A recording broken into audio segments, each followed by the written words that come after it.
Hey, what it do? Bless up. YouTube. I'm about to say IG because I'm used to being on IG, but bless up YouTube.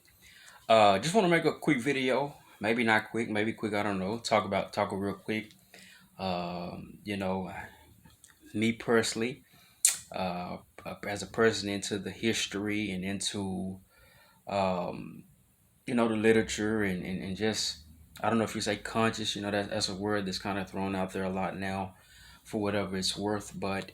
I just want to talk to the inner us, the inner man and the inner woman, the inner Hebrew in this country, better known as quote unquote African American and black person. I was listening to a speech of a Hall of Fame athlete by the name of Isaac Bruce. For those who are into sports, into football or whatnot, you're probably familiar with him. Played, played, played. I just got a text from a young man, but played many years for the LA Rams, St. Louis Rams, put up big numbers along with Torrey Holt, the other receiver. But I bring him up because he was inducted into the National Pro Football Hall of Fame, which is, that's the pinnacle of success outside of winning the Super Bowl, which is like a championship. Going into the Hall of Fame, getting your gold jacket, submits your legacy as one of the best players who ever played the game. At the end, 2 points that are interesting with that. When he first got up to talk about you know, getting ready to speak, he said, "My tablet is gone." So it's gonna come from the heart. And then when he finished his speech, which they only give him, I think, between 6 or 8 minutes, so it's kind of quick. But when he finished his speech, he said, "I'm going to talk in my native tongue," and he spoke in Hebrew. And what he spoke in Hebrew was, something to the fact of coming in the name of the Lord, something peaceful. But the point I'm making is he spoke in his native tongue. When you're talking about an awakening process of a people, when you're talking about the light coming on with a group of people, I think you're talking about possibly now, and I'm gonna tie this into who we are at this time as men and women. You know, Whenever you turn on the talk show, you turn on a blog post, you turn on what's podcast, you're hearing this thing, oh, black men, black women, you're constantly hearing it. And a lot of what we're dealing with in essence is westernology. It's going on in the West, period. But like I always say, it's usually we get the brunt of it first. But we have to understand who we are, and we have to understand who we are in the sense of our needing one another.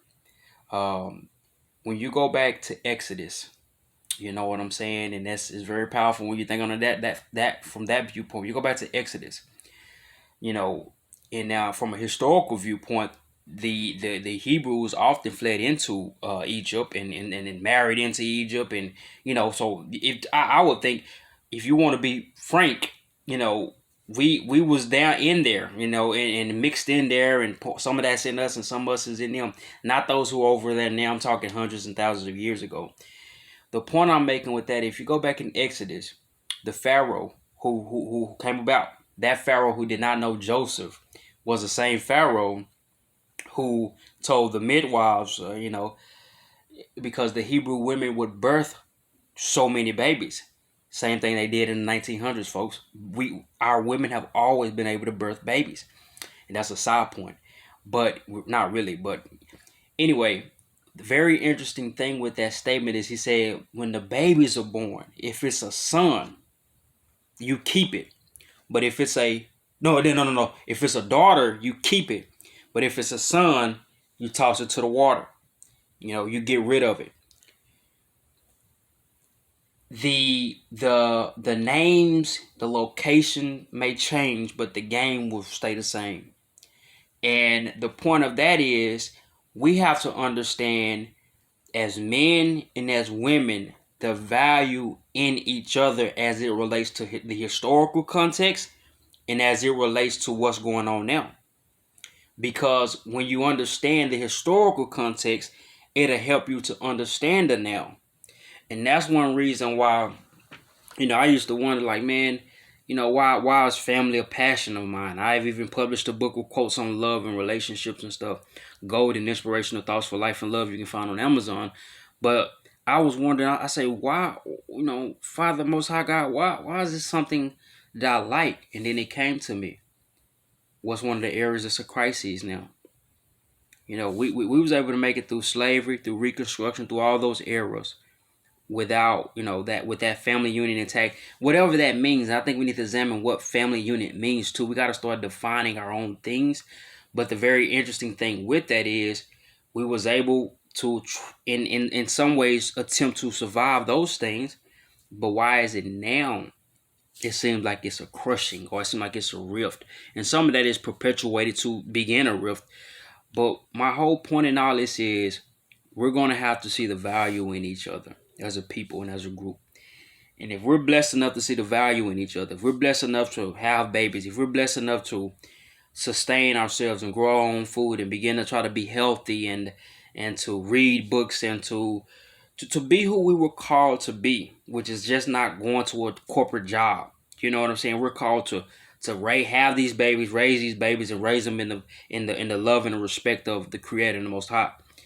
If we're able to do that, we are doing the call, because we're entering a time now where that's not celebrated, that's not pumped out.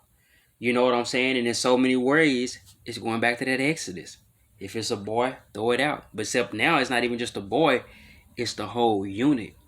So we're going to have to love on each other. We're going to have to see how to figure this thing out. You know what I'm saying? And if they was able to figure it out 150 years ago while getting their butts whooped by, and that's no disrespect to the elders, but under these harsh conditions, I believe we can do it now.